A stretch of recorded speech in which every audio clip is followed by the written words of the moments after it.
In August, Britain launched Operation Pedestal, the biggest convoy ever sent to Malta. 14 merchant ships entered the Mediterranean through the Straits of Gibraltar. They were accompanied by a large naval escort.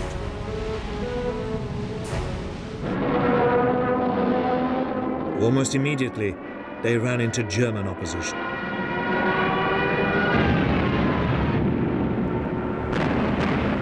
For 3 days, there was a ferocious sea battle as Axis submarines and aircraft attempted to stop and sink the convoy.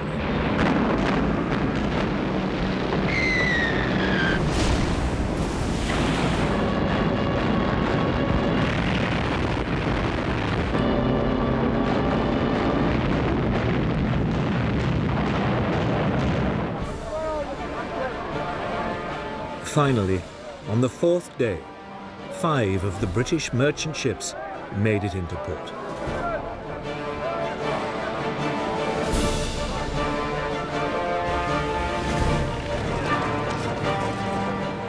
They brought with them just enough supplies to keep the island going. Malta had been rescued. It meant the Allies could continue to harass the Axis supply lines to North Africa. It was a strategic advantage that was about to prove crucial to the future of what would happen in North Africa.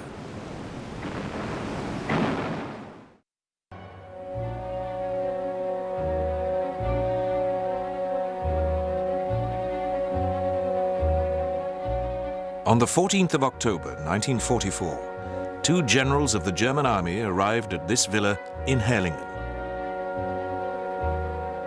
It was the home of one of their country's most distinguished soldiers, Field Marshal Erwin Rommel, his wife Lucy, and son Manfred.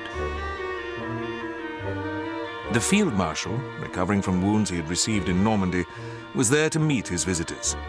But this was no social call. After a brief discussion, Rommel left the villa with the 2 generals for a last, short journey. Within minutes, he was dead by his own hand. What had happened to turn one of the Third Reich's greatest heroes into one of its greatest enemies, marked out for death by Hitler himself?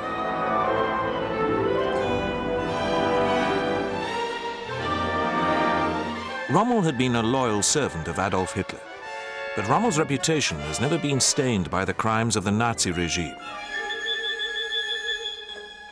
Rommel was laid to rest as a hero, but his death had been ordered by his Führer. The preparations for his funeral had been put in hand while he was still alive. The wreaths ordered, the tributes written in advance. It was all a charade, a matter of public relations.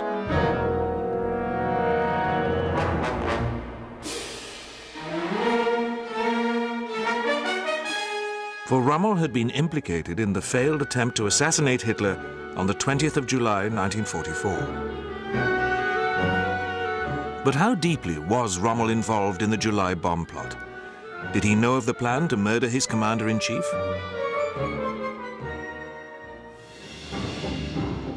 From 1941, the reputation of Erwin Rommel had overshadowed that of all other German generals. A remarkable achievement for a commander whose victories were won in a theater seen by Hitler as a sideshow. In part, Rommel's reputation was fostered by Hitler himself, who had chosen 2 men, Rommel and General Edvard Dietl, to be his soldiers in sun and snow, to satisfy the German public's craving for dashing military heroes.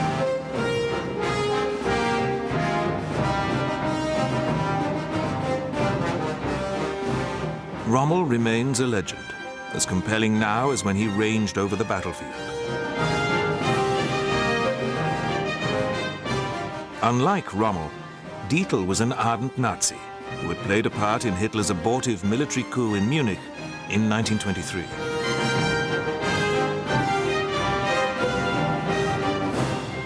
Dietl remained a general in the snow, dying in a plane crash in Lapland in 1944. It is Rommel who remains to capture the imagination.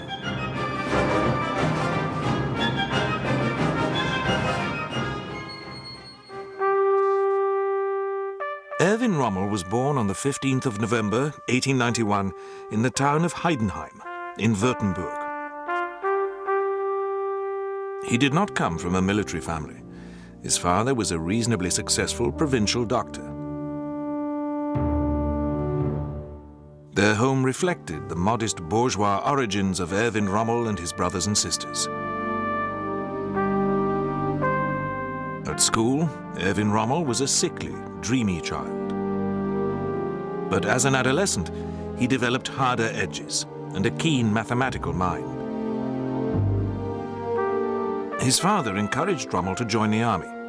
In the summer of 1910, he became an officer cadet at the military school in Danzig, on the Baltic. After cadet school, Rommel joined the 124th Württemberg Infantry Regiment. It was during this period in his life that Rommel met Lucy Mollin, whom he was to marry in 1916. The military world in which Rommel matured was one of simple, unquestioning loyalties, duty to the Kaiser and to the fatherland. Even at this early stage in his career, however, there was something that marked the young Rommel out from his contemporaries. He was a teetotaler and non-smoker, dedicated to his profession. Soon Rommel's professionalism and that of the German army would be tested in the heat of battle. In September 1914, Germany went to war. For more than 2 years, Rommel remained on the Western Front, where the hopes of quick victory were replaced by the charnel house of trench warfare. He was a slight figure, but Rommel's courage and personality cast a spell over all who met him. The autumn of 1917 found Rommel in Italy, commanding a battalion of mountain troops. By now he was the much wounded holder of an Iron Cross First Class. As a young officer on the Western Front, Rommel had displayed a flair for infiltration tactics which had earned him a transfer to a mountain battalion. These units were designed to perform special tasks in small battle groups, whose commanders were allowed a freedom of action far greater than would normally be permitted by their rank. This presented Rommel with the perfect opportunity to demonstrate his dash as a commander.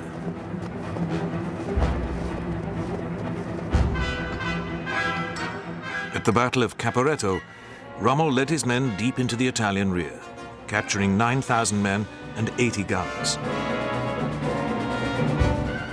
His youthful promise had been more than fulfilled. Rommel was awarded the Pour le Mérite. He was 27 when the war ended in a German surrender, which was quickly followed by political chaos at home.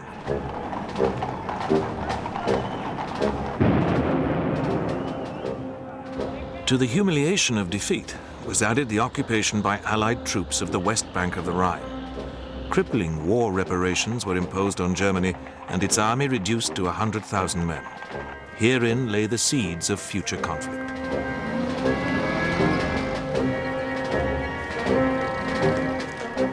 After the war, Rommel remained in the German army.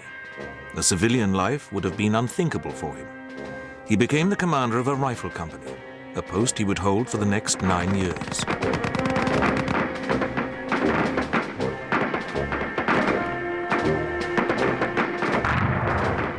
Later, Rommel would train budding company commanders as an instructor at the war school in Dresden. Haunted by the slaughter of the trenches, Rommel declared that, first and foremost, he wanted to teach the army's future company commanders how to save lives. In October 1933, Rommel was given command of a Jaeger battalion in the Harz Mountains. It was here in 1934 that he met Adolf Hitler, now Chancellor of Germany, for the first time. Rommel refused to mount the planned parade of his troops until Hitler's SS Guard, the Leibstandarte, had been removed. It was a remarkable act of courage on the part of an obscure colonel so slight that his helmet looked like a coal scuttle. Hitler had come to power in December 1933, his accession as Chancellor blessed by President Hindenburg, the aging symbol of Prussian militarism.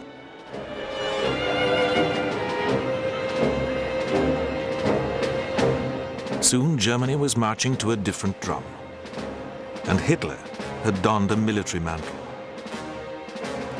The passing of the old German military order was symbolized by the burial of Hindenburg at the massive monument raised to him in East Prussia, scene of a crushing victory over the Russians in 1914. Hitler now bound the German army to him with a personal oath of loyalty. As head of state and commander-in-chief of the armed forces, he was the dictator of Germany. Rommel and Lucy now had a son, Manfred. Rommel was still completely non-political, a soldier, pure and simple, uncomfortable in civilian clothes.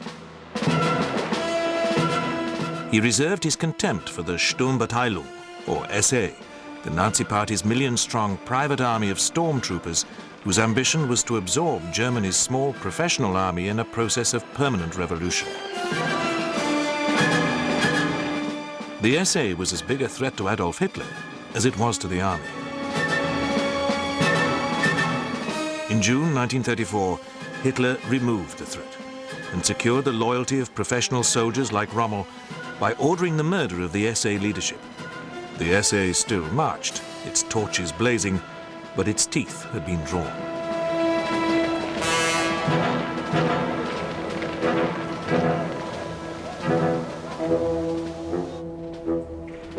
Rearmament not only reassured the German officer corps, but also provided the basis for the rapid expansion of the armed forces.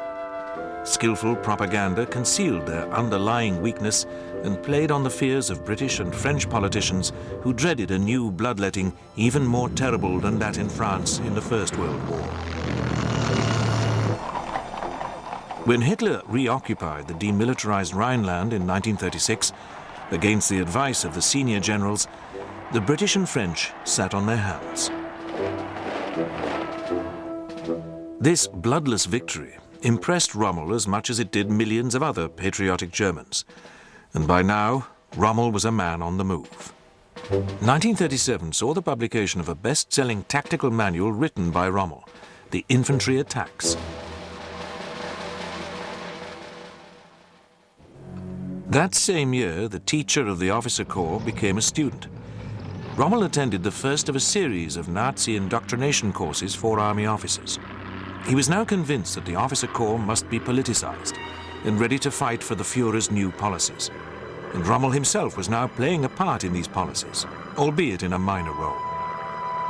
In the autumn of 1938, Germany had occupied the Sudetenland, the largely German-speaking border area of western Czechoslovakia.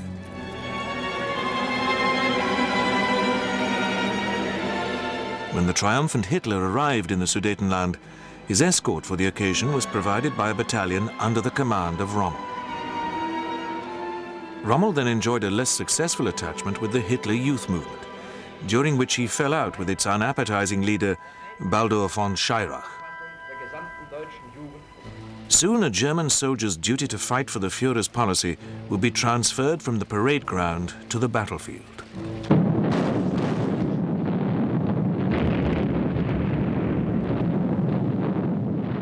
On the 1st of September 1939, Hitler invaded Poland.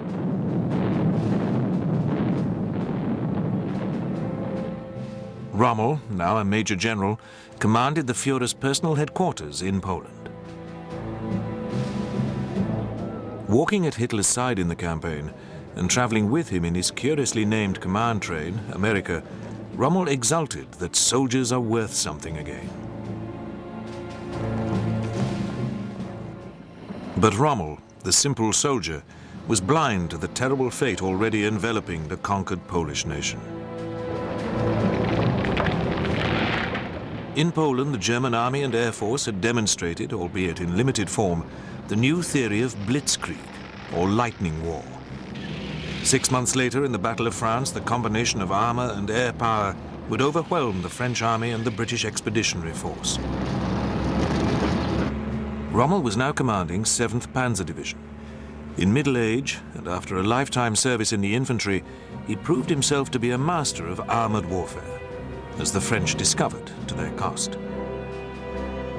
After crossing the River Meuse, Rommel's division was at the heart of the German drive across northeast France, averaging as many as 50 miles a day.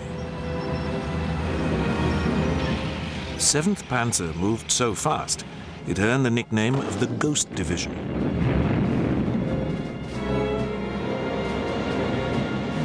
But the havoc it left in its wake was all too real.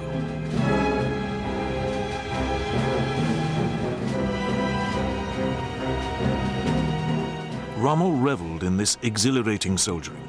He wrote to Lucy, "I've been in action for days on end, constantly on the move in tank, armored car, or staff car. There's no time to sleep at all. In a mechanized division, you've got to be so damned fast. So far, I have been." By the end of May, 7th Panzer had trapped half of the French First Army, and within 48 hours, Rommel was recounting his success to Hitler at the Führer's headquarters in the Ardennes. The bond between Hitler and Rommel was strengthened when the Führer greeted him with the words, "We were all very worried about you." Back in action, the Ghost Division raced over the River Somme, scene of the terrible carnage in the summer of 1916, and under a broiling sun, turned north towards the Channel coast. Rommel, who was relishing the publicity he attracted, made sure that he was there when his forward tanks reached the sea, getting his boots wet for the cameras. At Saint-Valery, Rommel took a dozen French and British generals prisoner, including Disconsolate General Fortune of the 51st Highland Division. By now, Rommel and 7th Panzer had taken nearly 100,000 prisoners. But his very success and the attention it attracted was breeding resentment among many of Rommel's peers in the army. In February 1941, while the rest of the German army was preparing for the invasion of the Soviet Union, Rommel was chosen by Hitler to lead an armored expeditionary force, the Afrika Korps, to help Germany's Italian allies in North Africa. The British had been giving the Italian forces in Libya a hard time. In December 1940, the British Western Force, commanded by Field Marshal Wavell, had launched an offensive from Egypt, which had driven the Italians out of eastern Libya. Rommel and the first elements of the Afrika Korps arrived at the port of Tripoli in western Libya in February 1941. Undaunted by the rout of the Italians, Rommel defied orders and immediately went on to the offensive. He caught the overstretched British deployed piecemeal and with most of their tanks in need of repair. They were unceremoniously swept back across the Egyptian frontier.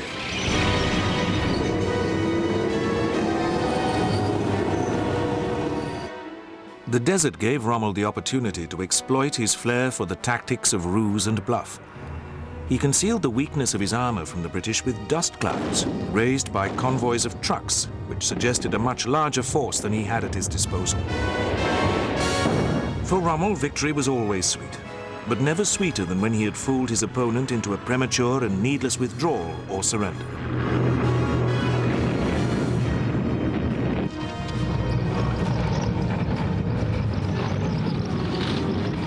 For the next 18 months, Rommel retained the initiative, constantly in the thick of the fighting. A nightmare for his staff, as he was often out of touch with his headquarters, but an inspiration when he arrived at a critical point to lead or attack.